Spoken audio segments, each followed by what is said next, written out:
Hey everybody, it's your man James, Mr. Quentin Shredder, back again with some more video action for you. Today's another one of the little clipped videos I've made from an old live stream. This is one where I took a segment out where I was talking about how creators who were crying about some of the financial woes that the industry seems to be in at the moment, and yet despite all their complaining about it, they refuse to do the things that are necessary to fix it and take no responsibility for themselves in the current state the industry in. And I thought this would be an interesting one to put out, given some of the recent stuff we've heard going on in the industry, showing you how little they've actually learned. With the two-spirit Hawkeye character at Marvel, and IDW, and hiring Andy Corey, the guy that destroyed the Vertigo line at DC. So with some crazy stuff that's been going on in the industry, I thought this would be like a good time to reflect back to when they were worried about things, even though they weren't accepting any responsibility for it. So again, pretty interesting piece, I think. That's why I put it together for you guys. I hope you enjoy it. And I just want to say I want to thank you all for joining me today. I hope this gives you a bit of insight, some interesting things to think about. And if you like what you hear, drop a like down there and help out the algorithms around here, as always. Plus, if you got any comments yourself, so drop them down below. What do you think about the topic here? What you have to say about what they say in this video? And also be sure to subscribe if you haven't subscribed, so you don't miss any of the content that I'm always putting out around here. And if you have subscribed, share out some links, and we'll bring some new blood in here too, and grow the base even more. So I thank you all for joining me today. I hope you have a good one, and enjoy checking this out. And we'll be back soon with some more stuff. So until next time, take care.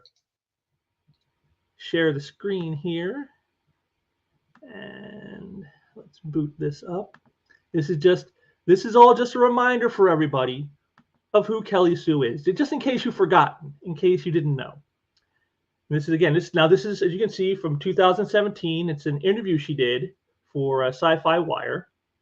And I've put on the closed captioning in case the sound doesn't work as well as I'm hoping it will.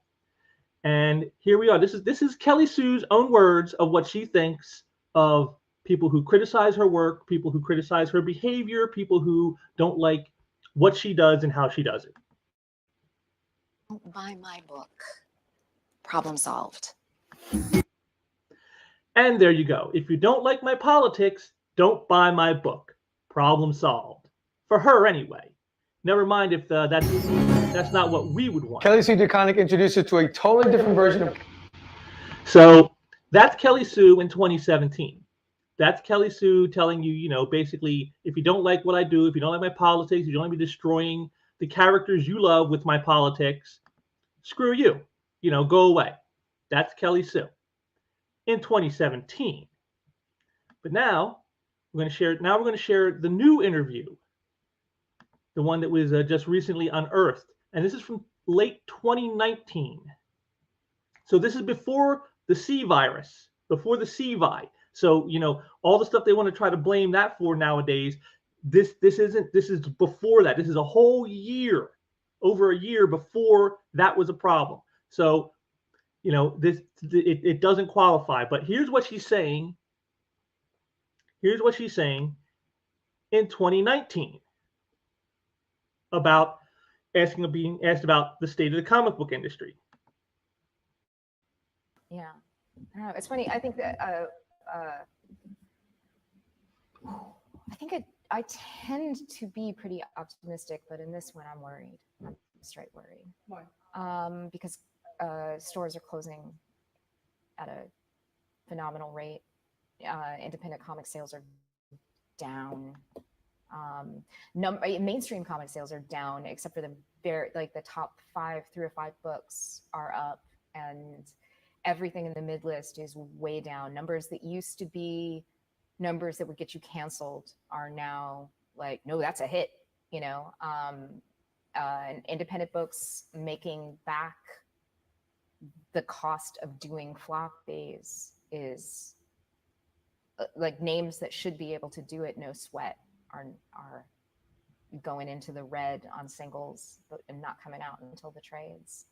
And it worries me. And the other thing that worries me is, we're heavily dominated by the superhero genre, and we're heavily dominated by DC and Marvel as the most successful shared universe comics. And I have nothing against DC and Marvel. I have worked for them both. I love them both. I love both universes. I think superheroes are great. So There is no part of me that's like, I had your first album. You know, it's like, great, I can love independent comics and I can love superhero comics. But I have a concern that while the industry, not quite as much as it used to be, it is still heavily dominated by those two companies, and those two companies have gradually become part of larger behemoth corporations. And comics have always been special because of the way that they work in the brain, and because of the way that we have always been cheap and fast and therefore innovative. So we could try things in comics because it's far less expensive to screw up in comics than it is. Entire management suites of Hollywood studios get fired for taking the kind of chances we take every week in comics. Yeah, you know, and that's how we continue to innovate, and that's why television and film come to us for material, is because we can take those risks because we're very inexpensive. And as we've become part of these larger behemoths, and they have started to see us in terms of brand management, I'm worried that we are going to forget what we're for. Lose innovation in favor of servicing brands. Yeah. Yes, we're not going to be able to innovate the way that we have always been able to, and they're going to kill the golden goose. The flip side to that. So there you go. Now, I played it a little longer than some others have. A lot of other people have talked about this, and they don't, you know, they cut it off after she said the thing about like stores closing, and you know, the top 2 to 3 books are making bank, and then everything else underneath, all the mid-tier stuff is not selling, and you know, people who were bankable names now are no longer bankable names. And that's where most people who focus on this have cut off. But I played it a little longer so you can see that she doesn't just talk about that. She talks about the corporatization of comics, of how the publishers really aren't the publishers so much anymore. They're just a facet to a corporation. And you know, again, this is all interesting stuff. But what you notice is I played it longer so you could see not just what she said, which she's right on all these points. That I never thought I had to say that Kelly Sue DeConnick is correct about something, but it's interesting not just what she says, but what she doesn't say. What didn't you hear in all that like 3.5, 4 minutes of her talking about the state of the industry? What didn't you hear her talk about? 2 things that stood out to me. 2 things. First, manga. You heard nothing about the domination of manga, how it's kicking ass. Now, again, this is 2019, and it hadn't quite reached the levels that it's currently at right now in 2021, but, you know, it was on the way up, and you would have thought they would have noticed this, but of course they didn't. You know, they didn't see that trend coming. It's, you know, which again shows you the blindness of the people in charge, you know, both creatively and, you know, business-wise. But the second thing, and the more important one I noticed, was I saw no self-recriminations, no self-reflections, no admittance to their part in what they have done. You know, as you saw in that first clip I showed, Kelly Sue, if you don't like my politics, don't buy my book. Problem solved. She doesn't say how, well, maybe my attitude that way helped contribute to this problem, how it made it possible for books that, you know, names that used to sell now don't sell. Books that are mid-tier that should be doing decently don't do decently. Numbers that used to get you canceled are now seen as a hit because I've pushed away so many readers. I've pushed away so many fans and people who supported comics for decades. I told them they're racist. I told them they're sexist. I told them they're bigots. They're white supremacists. They're incels. All the insults, you know. And I told them, if you don't like what I write in my books, if you don't like how I trash your icons, the characters you've come to love for decades, then go screw yourself. I don't want to hear about it, because that's what she said. That's what that says. If you don't like my politics, don't buy my book. Is I don't want to hear your criticisms. I don't want to hear what you have to say. Shut up and give me your money and shut up. That's what it is. And so nothing, you notice, none of that comes into this. Her and her beta cuck husband, Matt Fraction, neither one of them say anything. And I'll tell you, I've watched this whole interview. Neither one of them say anything about the poor behavior and attitudes and the way they fail to understand the dynamic of audience and creation and things of this nature. None of that comes into this. These people see none of it. They are completely either ignorant or they are trying to downplay exactly what they have done to bring about what it is that they're very, very well complaining about. You know, it's funny to me that here it is, they're admitting, you know, this for groups like Comicsgate and just, you know, anybody who's been paying attention to the industry for the last several years. We called this. We seen this coming. We told them. We warned them. We begged them. Don't do this. Stop being this way. Stop trashing the icons. Stop insulting the reader base. Stop doing these. Stop attacking us on social media. And they wouldn't listen. And now they are where they are, and they're finally having to admit it, but they still take no culpability for themselves in it. And that's a very telling thing in my book. But like I said, the cracks are showing, the truth is coming out. They've denied the reality for a long time, and now they can't anymore. And here's an example of that. Brett Booth, another leftist retard. First thing, the comic industry isn't dying. Well, Kelly Sue would disagree with you there. It's changing, yes, but even if the big two collapse, like people like me will still make comics, i.e. selling them out of the trunk of my car that I'll be living in. The data does seem to show us Western books are getting our butts kicked a bit by manga and YA stuff. Well, it's more than just a bit, but yeah. See, again, there it is. The reality is sinking through. They cannot deny the numbers. They cannot deny the optics. They cannot deny the truth anymore. So how do we fix that? Well, the basic way to fix it is you have to stop being who you are. You have to stop being a political ideologue. You have to stop attacking the reader base. You have to stop pushing politics into everything. You have to stop destroying icons that everyone loves. You have to stop doing the very things that you have no intention of stopping, Brett. That's the problem. You know how to fix it. You just don't want to do those things.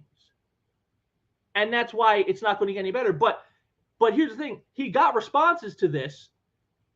And I saw one that was from a highly unlikely source. It almost blew me away when I saw who it was that said this. And I'm going to show you right here. Heather Antos, the comic industry's favorite cum dumpster. Oh my God, look at this. How do you fix it? By understanding what that audience wants to read and giving it to them, not forcing them to change their taste to what the general you, not you specifically, want to make.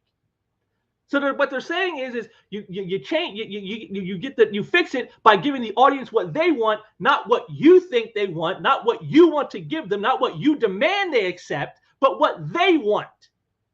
Heather Antos, voice of reason. Holy hell. What more do you need to see to know how bad off the industry is when Heather fucking Antos is your voice of reason? I mean, it's crazy.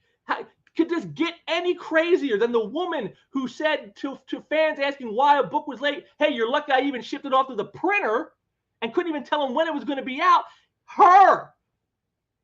Milkshake One herself, the one who's used her identity to attack others, the one who's attacked people, for being Christians on Easter. This person is the voice of reason, is spouting the truth. I mean, I must be in bizarro world. And so when I saw this, it really hit me because, like, to me, this is where it's all at. It's kind of mad, but understandable. We all got obsessed with the notion of IP and selling something we created to an even bigger entertainment industry for a large amount of money. The reason is simple enough. Making comics is a marathon you'll run your whole working life, and most people don't make a great deal of money doing it. Even when the page rates are okay, and for most they are not, it's the times between jobs that kill us. When there's no certainty you'll ever get a decent, visible job again, and anything you might have saved on a, say, 12-issue run vanishes on rent, food, bills, and general living in a matter of a month or 3, leaving you back where you started, scrambling for another shot on something viable. And there it is. That's the life of a freelancer. That's what freelance is. You're working from job to job, and you never know what's going to come. And if it dries up on you, what do you do? Which to me would suggest that's why you want to create great craft. This is why you want to create great entertainment. This is why you want to build an audience, not alienate one, because this is the reality. You have to focus on what sells. You may not like it, you may not agree with it, but that's how it is. Again, reality. This is the reality. And this is the reality people like Kelly Sue DeMoronic don't want to face, which is why they call for the corporations to make them R&D now instead of an actual business expected to make its actual profits. You know, this is the situation. This is what they're trying to get around. And it's because they know they've damaged the relationship. You know, these professionals have damaged the relationship between audience and artist. They have ruined that. They have destroyed it. People don't buy their, you know, again, they took Kelly Sue at her word. Don't like my politics? Don't buy my book. And they didn't. And now she's complaining about how everything is so bad and so bad that we should be the R&D department so that way I can guarantee my self-employment, because otherwise I'm going to be like Liam Sharp here, not knowing where my next paycheck's going to come from. And where am I going to get the color dye for my hair and you know, my next set of horn-rimmed glasses and new nose rings for myself if I don't have a job? But see, again, they didn't think about any of this because, again, everything is political with a political ideologue. And they don't think in these types of terms until it's too late, which is kind of where we're at now.